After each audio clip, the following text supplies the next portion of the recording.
바울 서신은 1차적으로는 특정한 시대의 특정한 도시의 성도들에게 보낸 것입니다. 말씀드린 대로 로마에 있는 성도들에게 보낸 것입니다. 1차적으로 말이죠. 고린도 서신은 고린도에 있는 성도에게 보낸 것입니다. 1차적으로 말이죠. 그런데 일반 서신은 어떤 특정한 도시의 성도들보다는 널리 퍼져 있는 그 당시에 공통적으로 고난과 핍박이 있는 모든 성도들을 처음부터 염두에 두면서 쓴 서신입니다. 그래서 우리가 일반 서신, 공동 서신이라는 말을 쓰는 겁니다. 다시 말하면 그 당시에 어느 도시에서든지 처음부터 골고루 모든 성도들을 공동적으로 염두에 두고 쓴 서신이다. 이런 생각을 갖게 되는 거죠. 그래서 이런 이름을 우리가 또 쓸 수가 있는 겁니다. 그러나 여기서 우리가 오해하지 말 것은 바울 서신 중에 그러면은 에베소서는 에베소에 있는 성도들에게만 유익한 것이고 일과되는 거구나. 그것은 아닙니다.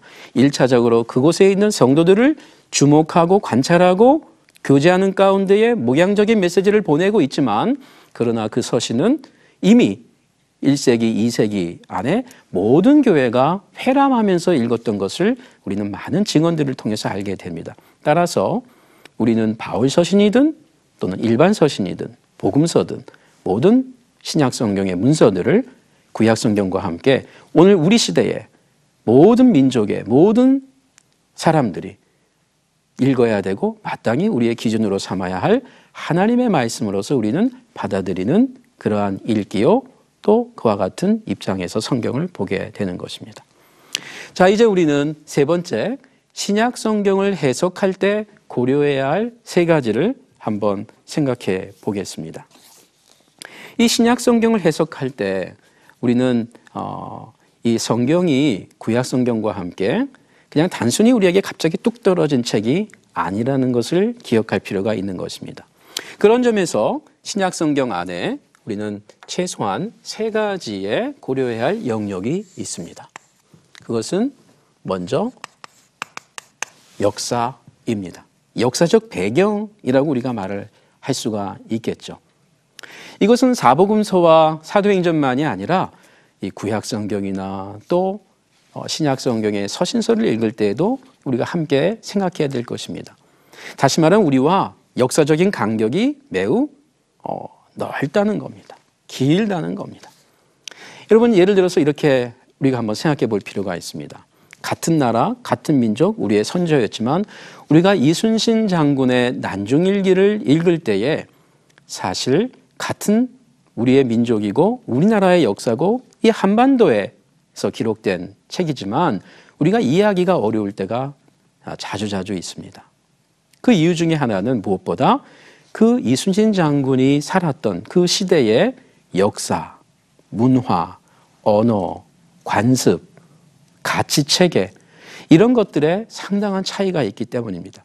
우리는 이순신 장군의 난중일기를 이해하기 위해서라도 일본과의 그 당시 임진왜란에 대한 이해가 좀 있을 때 그 책을 더 잘 이해하게 되는 것입니다. 자, 우리는 성경을 읽을 때 이것이 하나님의 말씀으로서의 성경과 동시에 그 당시에 구체적인 상황과 문화와 또 시기 가운데 장소 가운데 쓰여진 책으로서 그 역사적 배경을 우리가 최대한 알 필요가 있습니다. 물론 우리가 충분히 알 수도 없고 다 알 수도 없습니다. 그러나 1세기의 큰 이해를 아는 것만큼 유익합니다. 자, 이렇게 역사를 안다고 할 때 우리는 최소한 두 가지 역사를 또 생각하게 됩니다. 하나는 유대교의 역사입니다. 이스라엘의 민족적, 문화적, 종교적 그 역사적인 배경입니다.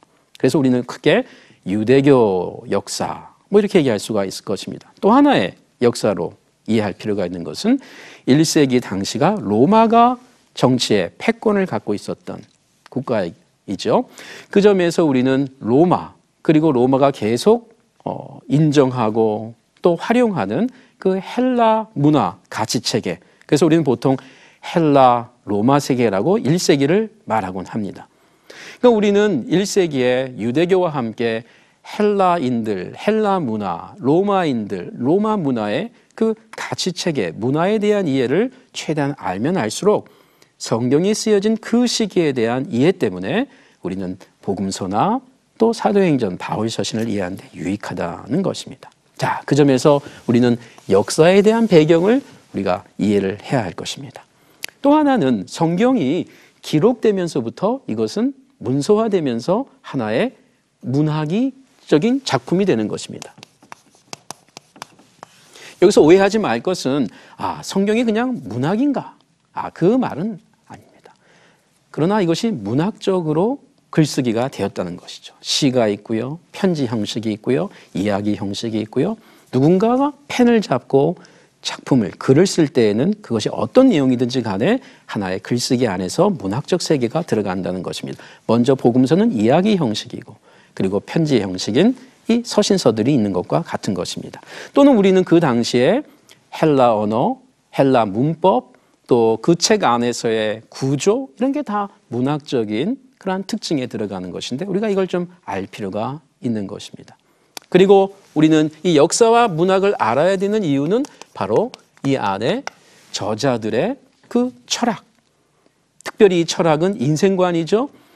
그리고 이것은 왜 살아야 되는가? 우리가 누구인가? 어떻게 살아야 할 것인가? 이런 것을 전제하는 가치체계죠. 그런데 그들의 철학이 모두 다 성경에 하나님을 전제한다는 것이죠. 그 점에서 우리는 이것을 하나님을 전제하는 그들의 철학을 신학이라고 편의상 얘기할 수가 있을 것입니다.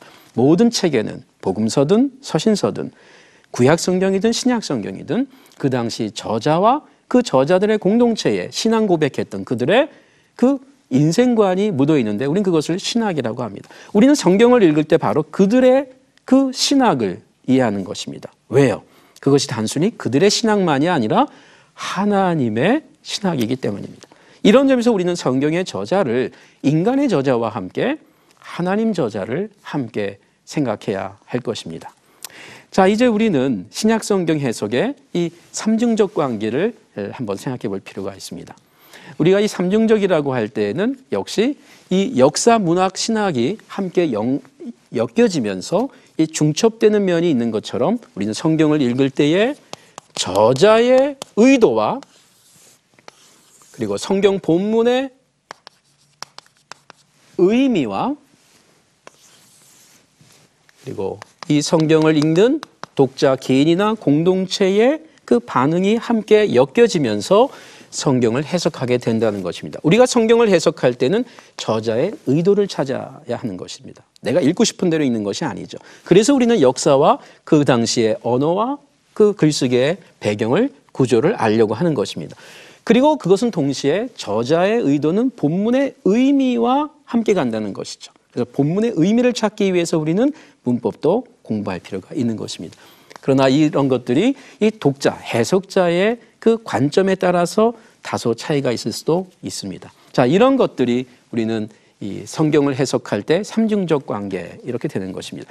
자, 이제 그렇다면 우리는 성경을 해석할 때 이와 같은 균형 있는 시각이 필요하다는 것을 알게 됩니다. 그것은 뭐냐 하면 성경은 무엇보다 하나님 말씀이기 때문에 우리는 기도해야 합니다. 하나님의 영이 우리 가운데 있어야 되겠습니다. 동시에 성경은 역사적인 배경 속에서 기록된 문서로서 우리는 공부하고 연구해야 합니다. 성경을 이해하기 위해서라도 우리는 기도와 함께 성경을 이해하기 유익한 책들을 함께 읽어야 하는 것입니다. 그래야만 성경을 균형 있게 읽는다라고 할 수가 있습니다.